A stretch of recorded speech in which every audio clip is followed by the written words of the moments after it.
Today we're going to talk about dabbling in the occult. Like, sub, bell.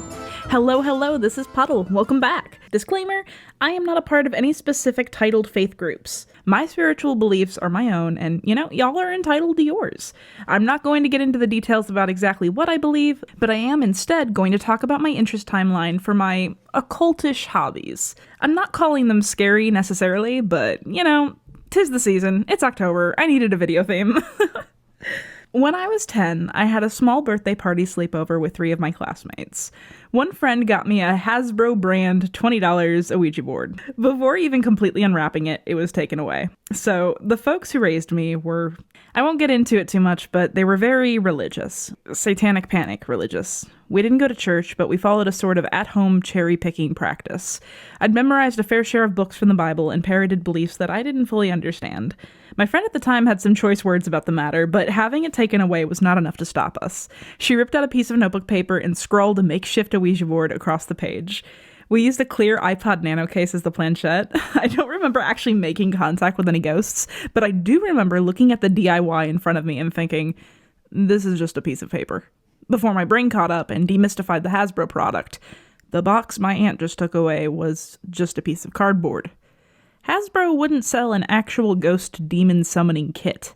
I sat with those thoughts with my finger on the Nano case, feeling it move around. What was there to be scared of? Just the idea of contacting someone after death, I guess. Kinda heavy stuff for a 10-year-old.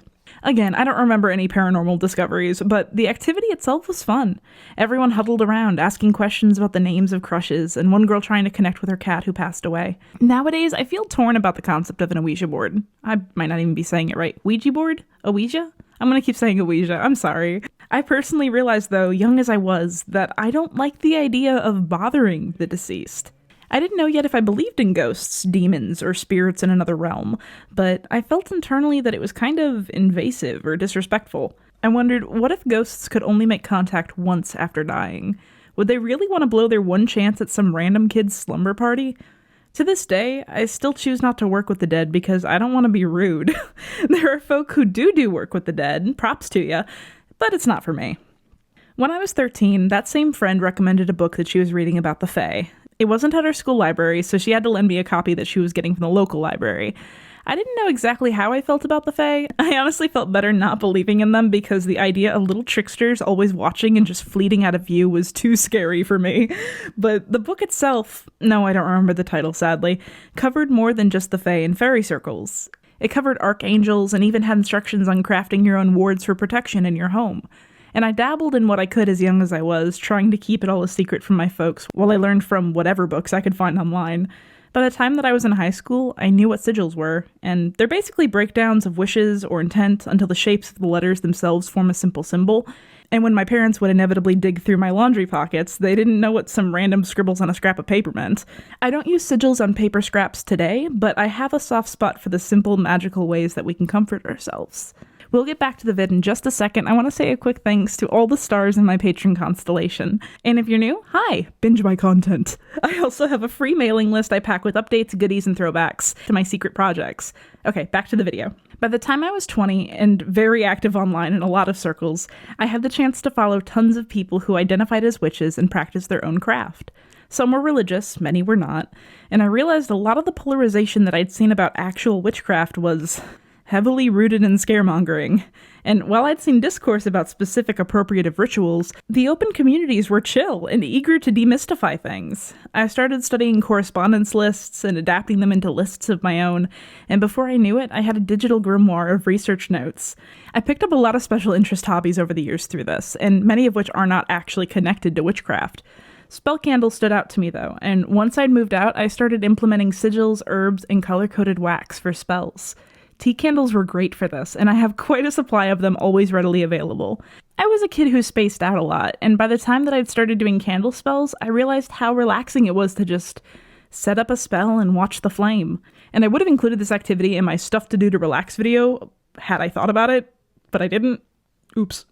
By 23, I finally picked up my first tarot deck. I also felt really hesitant about learning it to begin with, as it's a lot. 78 cards, each with their own meanings, and when they're upside down, those are another 78 things to memorize.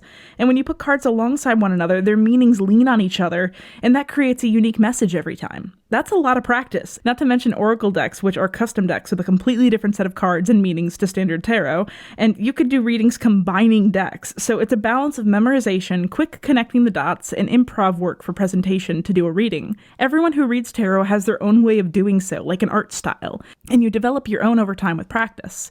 I started learning tarot with a Golden Thread deck, which is still the deck that I can read the most reliably. I'm also a big fan of my Crow deck, which just feels so good to shuffle. There's also a lot of character in the cards. Every unique deck is stylized, and while some tarot readers asked God or deities of their choosing for guidance, I prefer to see it as... well, it's like astrogalomancy, that is, divination through dice rolls, but numerology just didn't have the same appeal to me as different decks with unique art styles. Symbol meets random chance. Humans love to find patterns, and it's fascinating to take random chance and derive meanings from said symbols alongside one another. It's like reading in a dream meetings. It's just what we make of it. Now I'm 26. I love dabbling in hearth magic and utilizing ingredients with correspondences for baking and cooking for my loved ones. I still do spell candles on holidays or in times when I feel I really need to, and I watch candle flames dance almost every day. In tarot, I'm a lot better at it. I do extended readings for my friends, and I have so many decks now, which I might show off on my secret channel. I specialize in self-development and identifying stressors in my readings, and just one extended reading can go on for like 15 minutes. When I started, I could only read 1 to 3 cards at a time. I guess the final takeaway is, in my opinion, witchcraft has been so demonized all my life, and I'm tired of feeling like I need to be ashamed for what is literally so harmless once you've demystified it. Anyway, if you like this video and you still haven't subscribed yet, please do so. And if you haven't found my secret channel yet, happy hunting.